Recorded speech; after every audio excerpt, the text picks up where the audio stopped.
khi không thành công thì sẽ nhận được screen. Đang cái việc thậm chí rất là nổi tiếng mà chúng ta cũng có biết qua cái trường hợp, qua cái bài báo cáo của về bảo vệ tiến sĩ Dương Thị Ngọc Lan và cái tờ New England Journal of Medicine. Bây giờ là cái bài báo cáo của giáo sư Lê Đăng Quốc.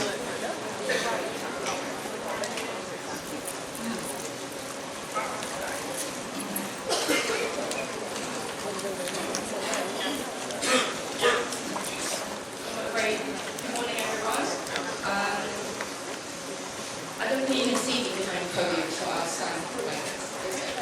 So I've been asked to give you a talk on screening and prevention of preeclampsia and our recent experience from a very important trial, the Aspirate trial.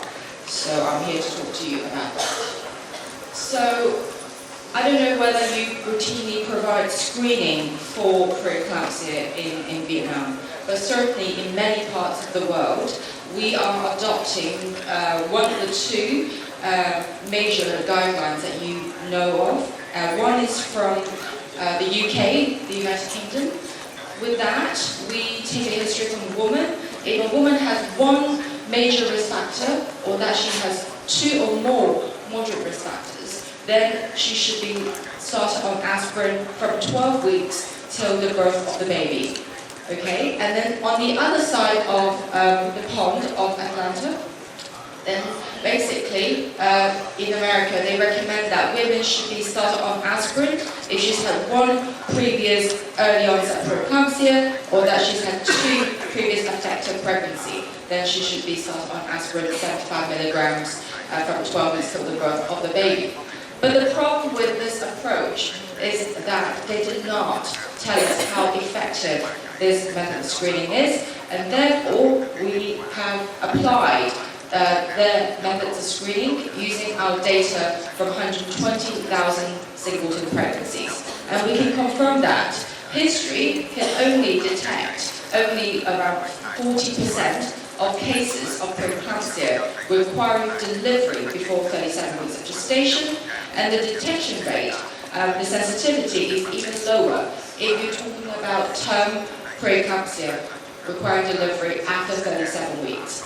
And as for the American approach, and as you can see, the detection rates are even lower. So I think these two methods of screening are not fulfilling the WHO recommendation as a good screening test, as we are missing a large number of women that could be benefiting from aspirin. Okay. So when I was involved with this study back in 2005, I was asked to develop a method of screening. So how do we do it? We were very pragmatic. We decided that let's go for a similar approach as for Down syndrome screening. In the last talk, you heard about cell-free DNA test, which is a recent development of the last 5 years. But back in 2005, we were using the combined test. It's something that we do regularly with a measurement of fetal nuclear translucency thickness, together with various biochemical markers. So we decided to adopt the same approach for preeclampsia. The first thing that we did was to determine the background risk of women with maternal history. So in the last slide, I was attacking the NICE and the American Congress recommendation, but actually I was attacking the way we utilize the information of history. So, with their approach, they were just treating individual risk factor as a single test with adequate detection rate and false positive rate. And so, we are now using a mathematical model to combine these risk factors. The good thing about this mathematical model is that we can treat continuous variables as such, meaning that you use height and weight as continuous variables. You don't dichotomize the weight and height. So today, if I have a body fat mass index of 35, I'm high risk. But yesterday, I didn't eat as much, so I was 34.99999, and I was low risk. So we need to move away from dichotomizing continuous variables. So with a mathematical model, we can do that. And the second thing that we could do is that we can also reduce someone's risk. Okay? In the previous NICE and ACOG approach, with every risk factor, you can only increase someone's risk. You cannot reduce someone's risk. So this is another benefit of our approach. And then we apply a very conceptual mathematical approach to combine all these risk factors. We are assuming that all pregnant women were to remain pregnant indefinitely, and then all women will develop preeclampsia. But whether preeclampsia happens or not depends on whether delivery happens before preeclampsia develops or thereafter. But this is a very, very conceptual idea, but we have incorporated that in a risk calculator that you don't need to worry so much about, because that's all taken care of in a risk calculator. So we have established the basis of our risk factor model, history. Okay, and then subsequently, we wanted to find out several biomarkers for the prediction of preeclampsia. We did a search for more than 50 biomarkers, and essentially we boiled down to 3 key factors. One is the measurement of blood pressure. I mean, obviously we're in an ultrasound congress, but still, I'd like to remind everybody the importance of measurement of blood pressure. And the most important thing is that you must measure blood pressure according to a standardized guideline, just like anything that you do. And we have established the standardized guideline, okay? We must use automated devices which are validated for use in pregnancy and preeclampsia. Because if you use automated devices that are not suitable for pregnancy, then you will always underestimate blood pressure, and that can be dangerous in the screening as well as diagnosis of preeclampsia. And we recommend that women should be rested. I think that's easy to understand why. And then we must have the arms supported at the level of the heart, as you can see in this picture. And then you need to use the right size cup, because obviously too small a cup would overestimate blood pressure, and too bigger cup will underestimate blood pressure. In Vietnam, probably is not a problem that you don't see many obese women, but certainly in Europe, we have a lot of obese women. We need to take care of that. We need to measure blood pressures on both arms simultaneously at the same time, once and then twice. So in the end, you have 4 measurements, and you take an average of the 4. Okay, and that's what is going to be incorporated in the risk calculator. So the second biomarker that we are advocating for is the measurement of uterine artery Doppler. This is where you come into. It's very simple to do. It can be done at the time of the routine 12-week scan when you assess for fetal size by the measurement of carbon rate, and you can spare a minute to measure the uterine artery pulsatility index. What we tend to advise for is that you use the abdominal probe, place it in the suprapubic area over the sagittal section of the cervix, okay? Then you fix the probe in the midline, and then turn on color Doppler, as you can see here, and you tilt the probe very gently to the sides of the cervix. Then you will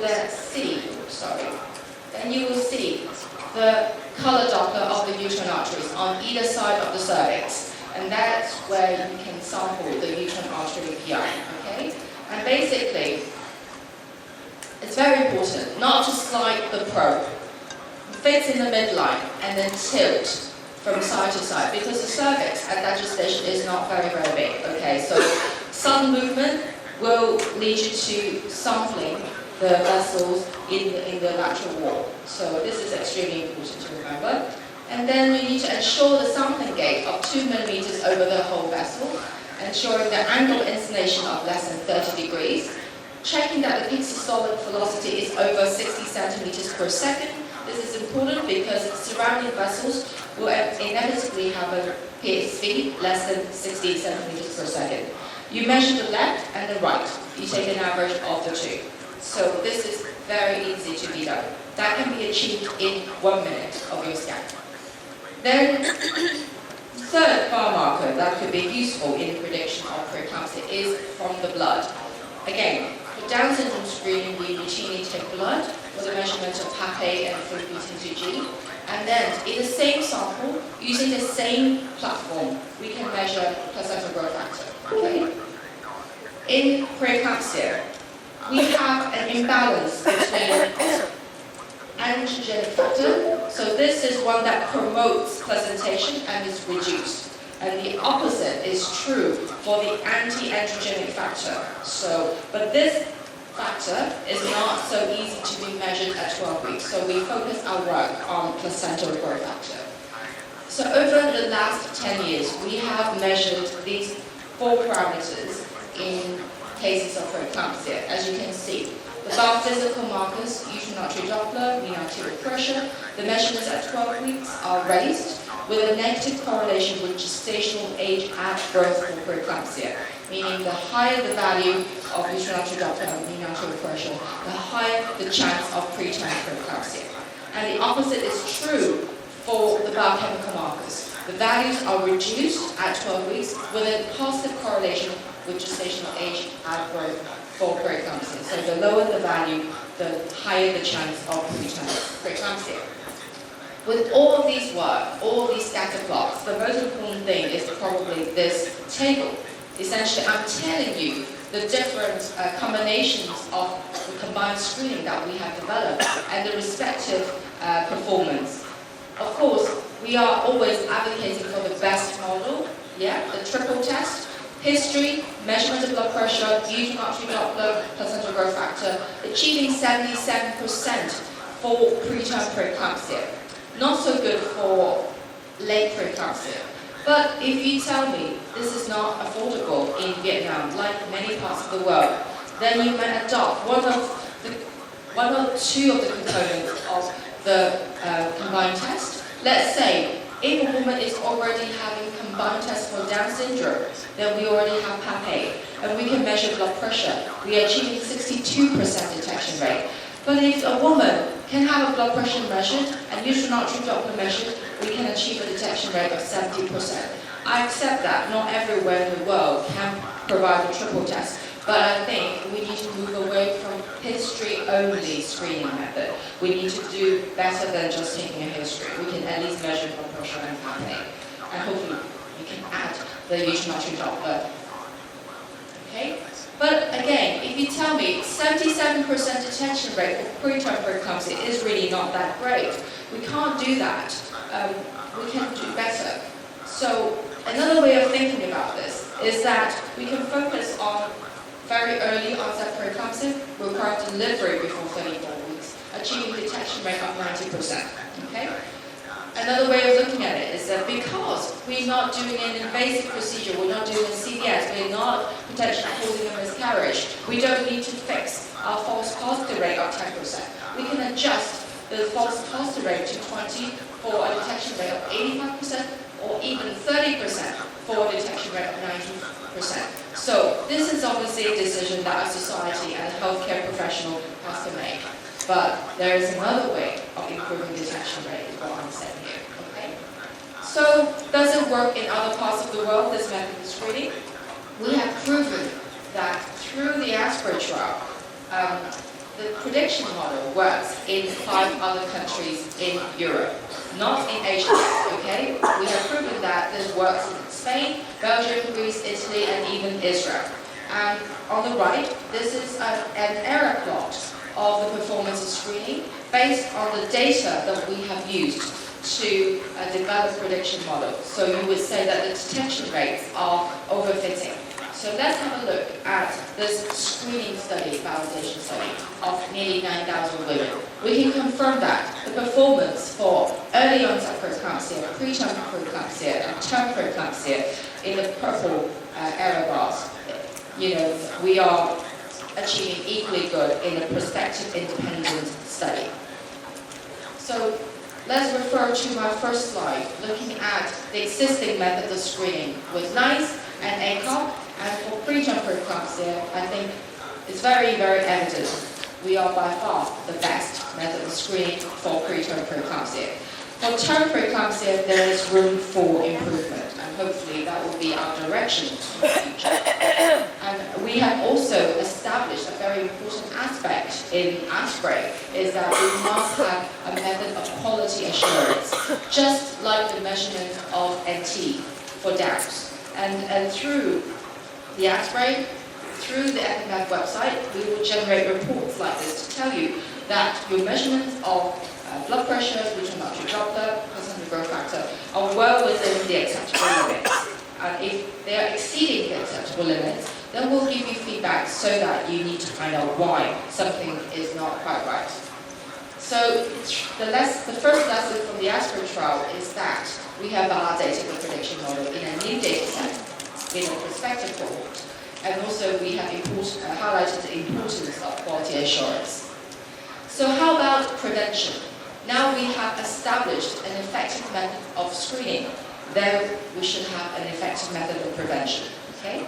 So through the aspirin trial, we have done that. So let me go through the whole story with you. Okay? First of all, what information do we have when it comes to aspirin for the prevention of preeclampsia? And it dates back to 1980s. We wanted to find out if aspirin can prevent.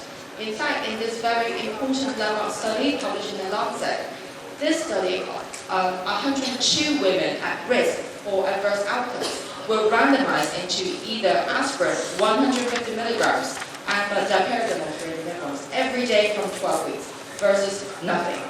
And you can see that in the treatment group, there were no cases of adverse outcomes, whereas in the no treatment arm, there were cases of preeclampsia, fetal death, or severe fetal growth restriction. So from the very first landmark study, the conclusion is that aspirin given from early pregnancy to high-risk women may protect against preeclampsia, fetal growth restriction, and intrauterine death. But what happened afterwards is a mystery to me.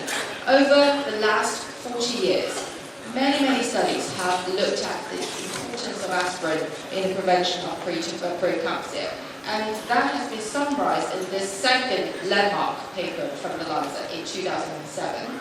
And they basically summarized the data of 31 randomized trials, and including more than 32,000 women.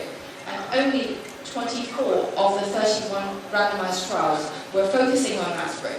The conclusion from this meta-analysis was that aspirin can only reduce the rate of preeclampsia by 10%. I was halfway through my thesis for developing the prediction model of preeclampsia. I was very disappointed with this meta-analysis because I was like, what does it mean now? I have no method of prevention. Does it mean there's no room for a method of screening at 12 weeks? But we did not despair because we figured out why this meta-analysis showed negative findings. One thing is that out of only 2 of the 24 randomized trials, they only used a dosage of 150 milligrams per day, but the others were using a much lower dosage. So I think that's why, one of the reasons why they use a suboptimal dosage. And also the timing of when to treat. And as you can see on the graph on the right, okay, only a few studies were focusing on giving aspirin before 16 weeks of gestation, and then the rest were giving aspirin as and when. Even 2 studies were giving aspirin in early 3rd trimester pregnancy. And thirdly, 15 different definitions of preeclampsia were used in these 24 trials. So it's not surprising that this very heterogeneous meta-analysis concluded that aspirin is not effective. So my life changed in 2010 when the Canadian group published a series of meta-analyses confirming that if you give aspirin before 16 weeks, we could achieve a 50% reduction in the rate of preeclampsia. And if you give aspirin after 16 weeks, then the effect is not there. And if you focus on the more severe form of preeclampsia, preterm preeclampsia, perhaps we can reduce the rate of preterm preeclampsia by as high as 90%. So when we planned our study at the aspirin trial in 2011, we needed to optimize everything, meaning the screening process as well as the treatment regime. One thing that we did was we gave aspirin at nighttime, based on this trial of Ayala et al. This was a trial of 6 arms: aspirin, morning, afternoon, and night; placebo, morning, afternoon, and nighttime. They have concluded that by giving aspirin at night, it achieved better reduction of preeclampsia, growth restriction, gestational hypertension, and hemorrhage. So we followed this study. We decided to give aspirin at nighttime. Another very important fact, despite the fact that the first trial in 1985 used a dosage of 150 milligrams, we needed more evidence to convince us that we need to use a high dosage. So this very recent meta-analysis has confirmed the idea is that if you were to give aspirin before 16 weeks, you need to go for a higher dosage of aspirin. So the higher the dosage of aspirin, the lower the relative risk for preeclampsia and severe preeclampsia, meaning the greater the reduction with these adverse outcomes. So we have decided to also go for a dosage of 150 milligrams. So this is the protocol of the aspirin trial. We've stuck with 150 milligrams every day from 12 weeks because that's following screening of Down syndrome and following screening of preeclampsia. We stopped aspirin or placebo at 36 weeks to minimize the risk of hemorrhage for the neonate. We're giving aspirin at nighttime, and the outcome of interest was preterm preeclampsia because that is the condition that is associated with a high rate of adverse outcomes in both the mothers and the babies. And we used our method of screening for preeclampsia. And we basically had 13 centers across 6 countries. We wanted to screen at 12 weeks to identify 10% of women at high risk. We were assuming 60% of women would participate in the trial, or we randomized women into either placebo or aspirin 150 milligrams. It was double-blinded, so nobody knew whether they were getting aspirin or placebo. And we were aiming to achieve a 50% reduction in the rate of preterm preeclampsia, and we needed 1,600 women randomized. And this is the main result, okay? And on the left, you see the concept diagram, the typical diagram you will see in a randomized trial. We screened 27,000 singleton pregnancies. We identified 11% as high risk, and then we recruited 1,700 women, and then some of them were lost to follow-up, and some of them withdrew consent. In the end, we had about 800 women in each arm for final analyses. And then the very important part of our study was to ensure drug compliance. And I'm pleased to report that 80% of women achieved good compliance, taking more than 85% of tablets, okay? On the left, you can see, this is the Kaplan-Meier plot, and the purple line represents the aspirin arm, and then you can visually see that the rate of preeclampsia is reduced by at least 50%. Okay? That translates into the result on the right here. An 82% reduction in early onset preeclampsia, 62% drop in the rate of preterm preeclampsia, and sadly we do not see any reduction in the rate of term preeclampsia. I think with regard to term preeclampsia, there are two thinking behind that. It's either aspirin is so specific for placental type of preeclampsia, meaning early onset preeclampsia, we eliminate early onset preeclampsia, and it does not have any impact on term preeclampsia because we believe that term preeclampsia may not be related to placental disease. The other thinking is that perhaps we basically reduce the severity of preterm preeclampsia and shift the preterm preeclampsia into the term preeclampsia group, and therefore we did not see any reduction in the rate of term preeclampsia.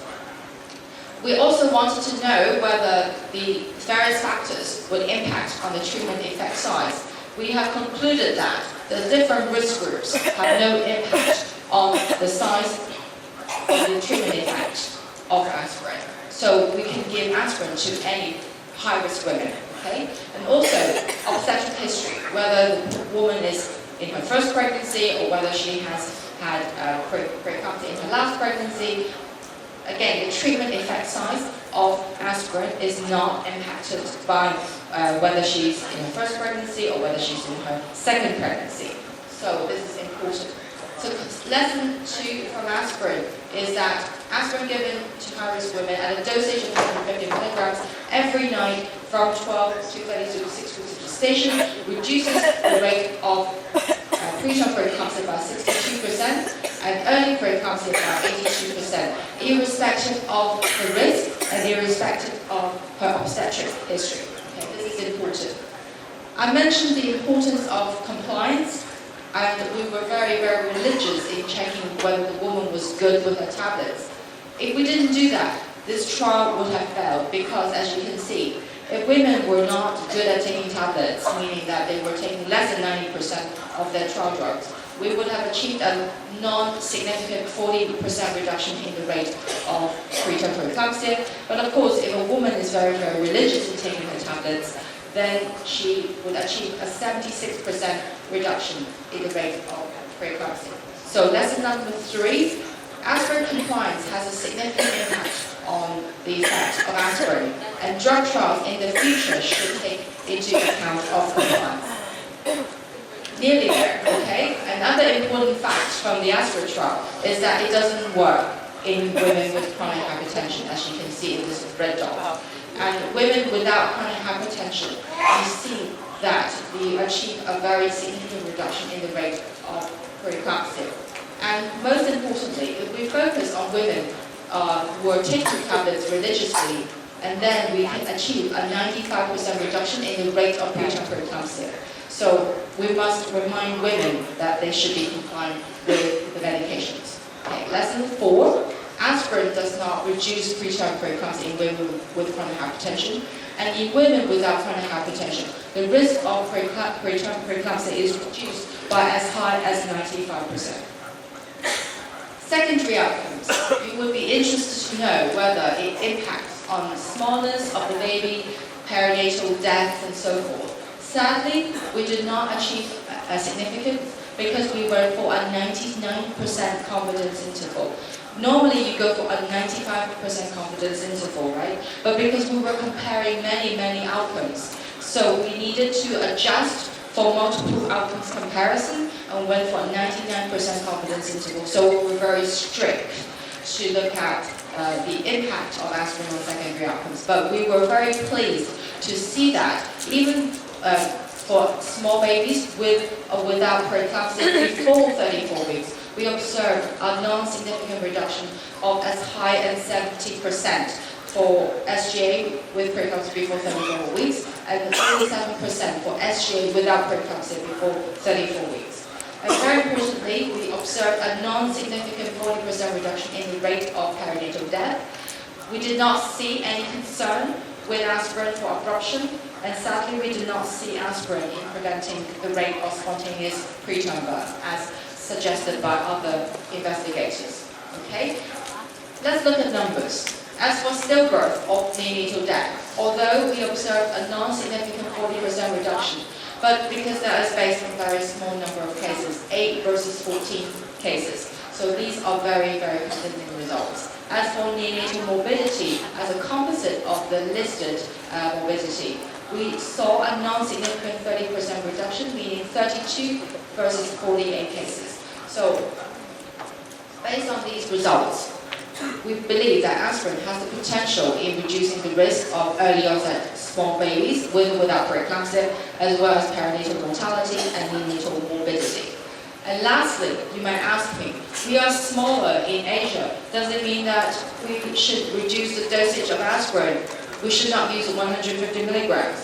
First of all, I can tell you that aspirin is safe in terms of side effects. Okay, the rate of upper GI upsets, vaginal bleeding, other bleeding are no different between aspirin versus placebo. So we don't worry about 150 milligrams of aspirin given to pregnant women. Okay? And another aspect is that it's been shifted, but I'm referencing to upper GI symptoms.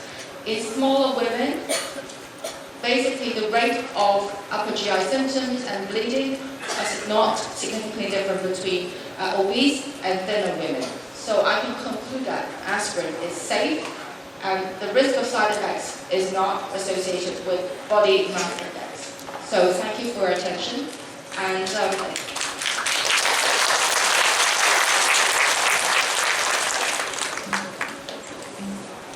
Thank you very much. You Isabel.